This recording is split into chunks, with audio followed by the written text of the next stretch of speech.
break with protocol and go back to Minneapolis a year later. He wanted to see what racial justice had done for the city.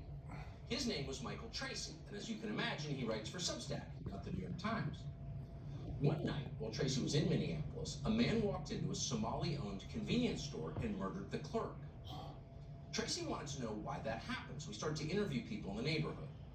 And one of them told him this, quote, African Americans are hunting Somalis in Minneapolis. Why is that? Well, because, quote, they believe Somalis are getting special favors from the government. Are you surprised to hear that? You should not be surprised.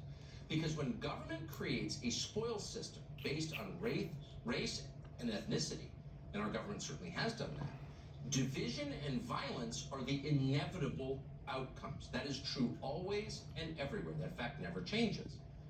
And liberals for many decades used to pretend to understand that. That's why they opposed Jim Crow and the Nuremberg laws. But at some point, and it would be interesting to know precisely when and why, liberals enthusiastically embraced the racial spoil system they once claimed to hate. This is unfolding across the country, but it's especially prevalent in places liberals control. The more power liberals have, the more sweeping and rigid the race-based spoil system they create. In California, of course, they have absolute power, and that's why the governor of San Francisco has just announced they will send you money if you have the right skin color.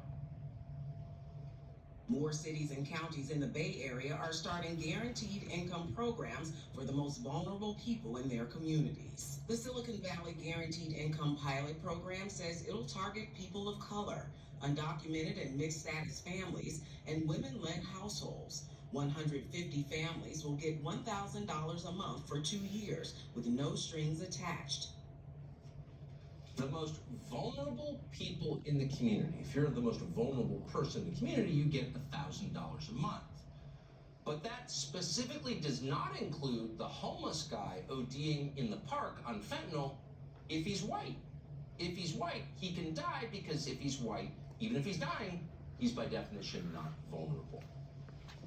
California now has many programs like this. The state has now proposed a reparations program for the descendants of slaves. It seems simple, but there's a problem with it.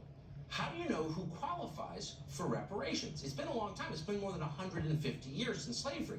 And Americans have made a lot of babies since then. Many of them are interracial. So at this point, there are plenty of white people in America who are descended from slaves. There are plenty of black people in America who are descended from slave owners. That's just true. So how do you know who qualifies for government reparations? Well, of course, there's only one way to find out, and it's old-fashioned Nazi race science. Nazi race science. So the state will have to certify the racial purity of its citizens in order to send them money. That's going to have to happen. Do we really want to go there? Do we really want to do that? Amazingly, liberals really do. The city of San Francisco just fired its elections director, a man called John Arnst, because he's white. We're not guessing at that. The president of San Francisco's election commission, Chris Jordanek, confirmed that was the reasoning, and we're quoting. Our decision, he said to the man who was fired, was not about your performance, but after 20 years, we wanted to take action on the city's racial equity plan and give people an opportunity to compete for a leadership position. Fired for his skin color. Aren't we against that? Didn't we have a civil rights movement to stop that? And by the way, in this specific case, the guy who got fired, John Arnst, single-handedly ended widespread corruption and incompetence in San Francisco's election. He had the job for 2 decades. They used to have ballot boxes turning up regularly in the San Francisco Bay. That was fraud. He stopped it. But his skin color was the problem. The shade of his skin was more offensive to liberals in San Francisco than fraudulent elections. Now, there was an outcry over this, and Arnst ultimately got his job back. But the city of San Francisco, the government, not just the people, the government, still endorses the idea of punishing people based on their skin color.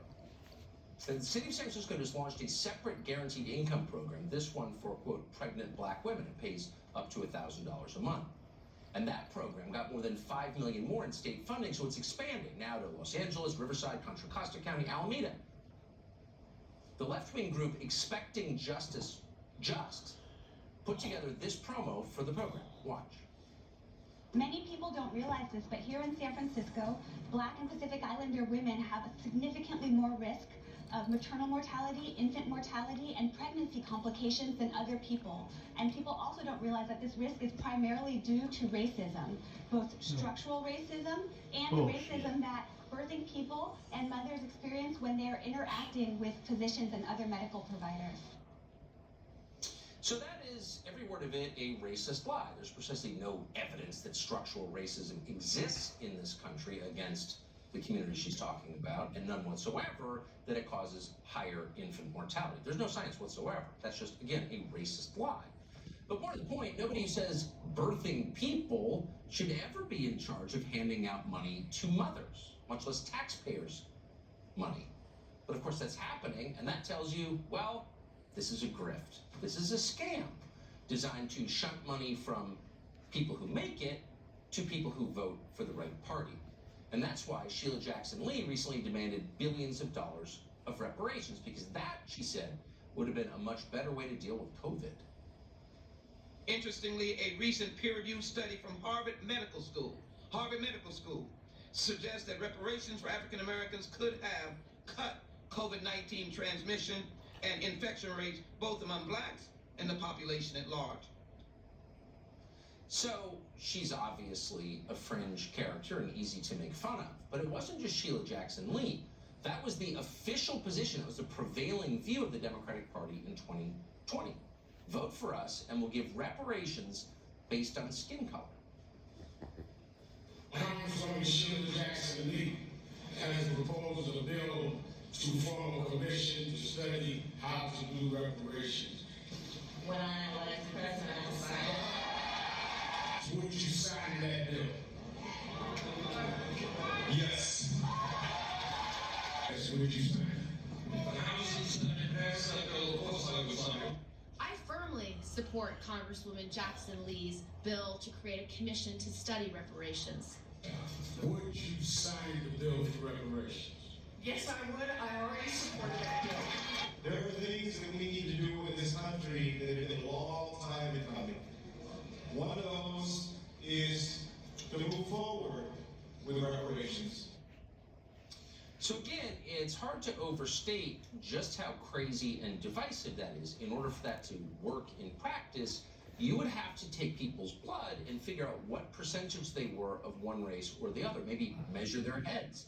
You would wind up with Nazi race science, with racial purity tests. And no decent person wants to live in a country where the government does that. It's obviously a dead end and a terrible idea, and it would, of course, promote violence and division. So that's a non-starter when you think about it. But Joe Biden decided he was going to get around a national debate on reparations simply by just doing it, throwing it in the Farm Bill. Biden, right after he took office, allocated billions of dollars in farm aid based on race, just on race. A judge, thankfully, shut that down.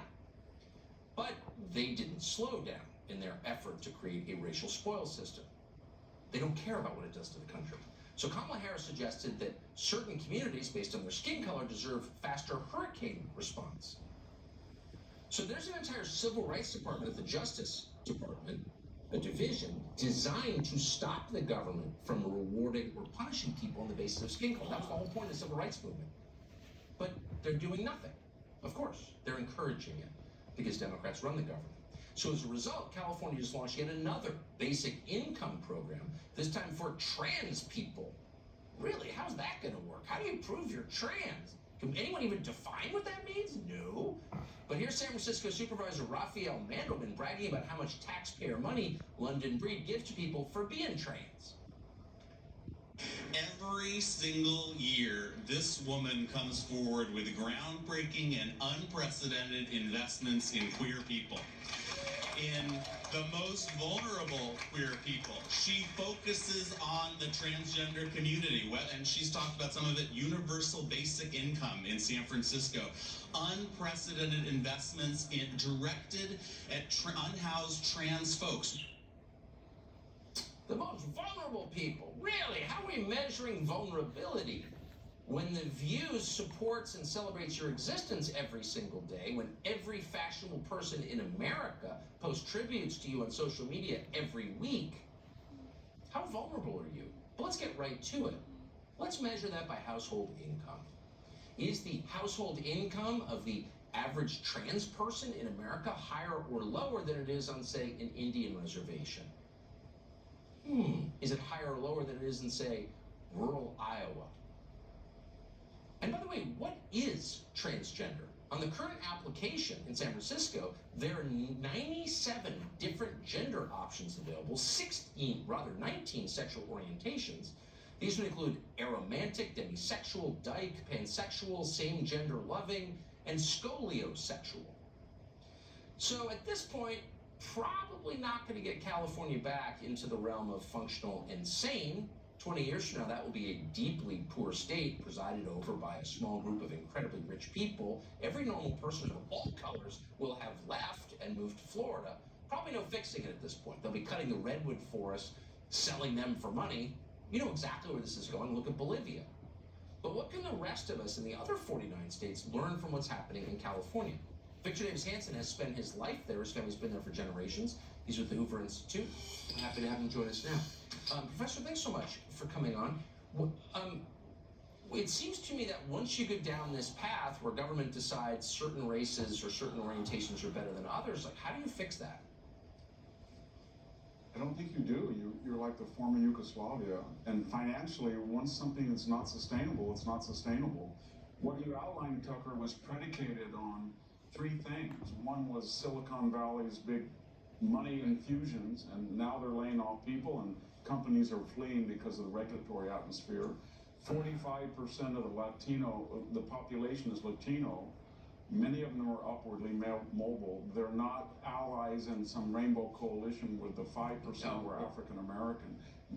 They're against reparations, and many of them are starting to become more conservative. And the so-called white middle class and upper middle class entrepreneurial class is leaving at the rate of 300,000 a year.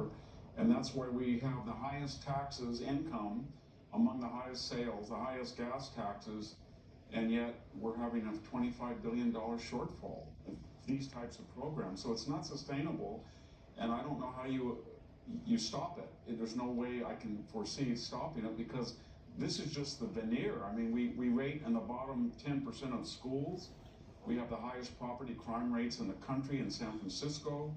We have 1/3 of the nation's welfare recipients, 40% of the homeless, 21% living below the poverty level. We have about 40% of the illegal aliens in the nation. So it's all been a gravy train fed by Silicon Valley money, and upper middle class 1% pay 50% of the income tax, and it's coming to a close.